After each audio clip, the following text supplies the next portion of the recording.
Bienvenue sur Afro Info 243 de partout où vous nous regardez à travers le monde. La RDC et le Rwanda ont opté jeudi une négociation directe avec le gouvernement congolais et ne veulent pas passer par le processus de paix, que ce soit de Luanda ou de Nairobi en ces moments. Des positions conquises par la force devraient être en tout cas libérées par la force, disent les sources du M23. Pendant ces temps, la société civile en territoire de Nyiragongo alerte sur des cas graves des violations enregistrées dans les zones occupées par le M23. Suivez Mambo Kawaya qui nous fait ses révélations.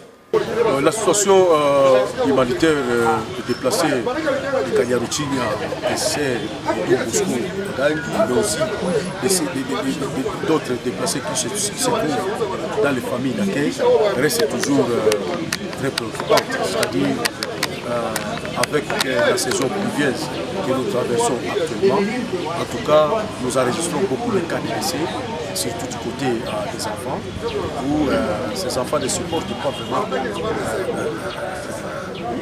la problématique mais aussi la saison. Donc, on soit la situation partant des conditions qu'ils vivent. Donc, c'est vraiment très chaotique et cela nous pousse vraiment à vous donner peut-être un bilan sombre. Notamment, le vendredi passé, on a eu à enterrer 6 enfants, y compris une femme. On a enterré 5 enfants le samedi passé.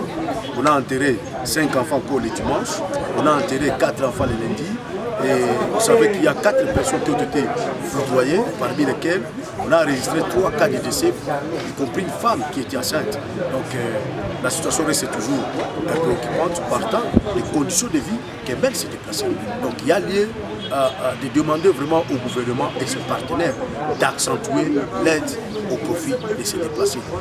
En termes surtout d'encadrement, notamment en construisant des hangars où cette population peut vraiment se réfugier en attendant que leur zone soit libérée. Et comment sont gérées les aides humanitaires qui sont déployées pendant ce temps? Les aides humanitaires arrivent, mais nous pouvons dire que ce sont des aides qui sont vraiment insignifiantes. Vous savez, nous sommes à plus de 37 000 ménages actuellement, y compris les sinistrés du volcan. Mais aussi, il y a cette population qui les avait accueillis et qui est aussi là. Donc la situation reste toujours confuse et vite, on pouvait voir vraiment les mécanismes pour sauver ces déplacés. Sinon, en tout cas, il y a un risque que nous enregistrons sur des épidémies graves dans les autres.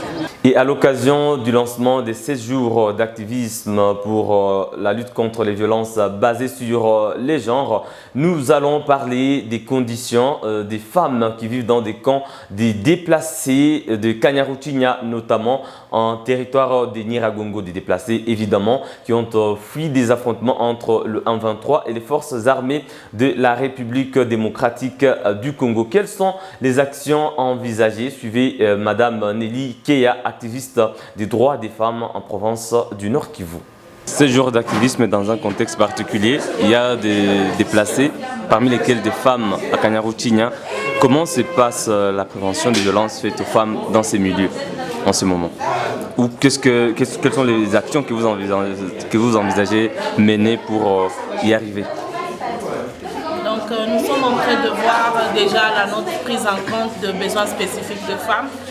Vous allez remarquer que le paquet de réponses déjà attribué aux femmes au niveau de camps de déplacés cause problème. Il y a des besoins spécifiques où ça cause problème et surtout en matière de santé maternelle de la femme. Il y a aussi les viols qui ont été enregistrés pendant la période des conflits et dans laquelle nous continuons à être.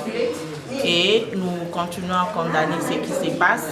Nous avons eu aussi à enregistrer quelques plaintes en matière des jetons, je dirais le fléau jetons sexuellement transmissibles, donc avoir accès à certains droits déplacés et qui commencent à être conditionnés pas par tous les systèmes mais par certaines personnes physiques mais qui rendent la vie difficile aux femmes.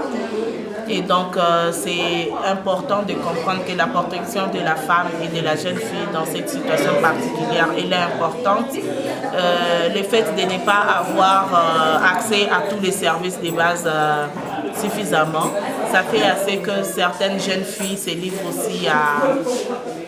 Pas se livrent, sorry, je voulais utiliser un mot qu'il ne fallait pas utiliser. Certaines filles et femmes sont exposées aux abus et exploitations sexuelles, même par la communauté haute et les autres personnes, même au sein du centre. Voilà. Donc la particularité, au fait, c'est plus le fait que nous en avons marre, nous lançons le message que nous en avons marre même, que dans les situations de conflit, la femme continue à être victime. Parce que le problème continue à être là, donc on va continuer à lancer le même message avec des petites spécificités par période, mais le même message sera là jusqu'à ce que les changements soient effectifs. Voilà donc qui met un terme à cette production sur Afro Info 243. J'ai rappelé le calendrier du mini-sommet de Luanda. C'était prévu ce 25 novembre 2022, le retrait du 1-23 de toutes ces positions. Le 27 novembre, ce serait en tout cas le tour à tous les groupes armés de déposer les armes. Le 2 décembre 2022 était prévu le retour des déplacés et le 7 décembre, la reprise des consultations selon notamment le processus de Nairobi. Mais déjà, le 1-23 vient de boycotter ces calendriers avec cette reprise des hostilités. Nous attendons en tout cas la réaction de Kinshasa pour vous en dire un peu plus. C'est par là en tout cas que nous allons mettre un terme à ce grand dossier. On se fixe un nouveau rendez-vous d'actualité. Si vous êtes nouveau, abonnez-vous à Afro Info 243. Il suffit tout simplement de cliquer sur s'abonner, activer la cloche des notifications pour rester au parfum de l'actualité de la République démocratique du Congo. Laissez-nous un j'aime et partagez cette vidéo. À très bientôt.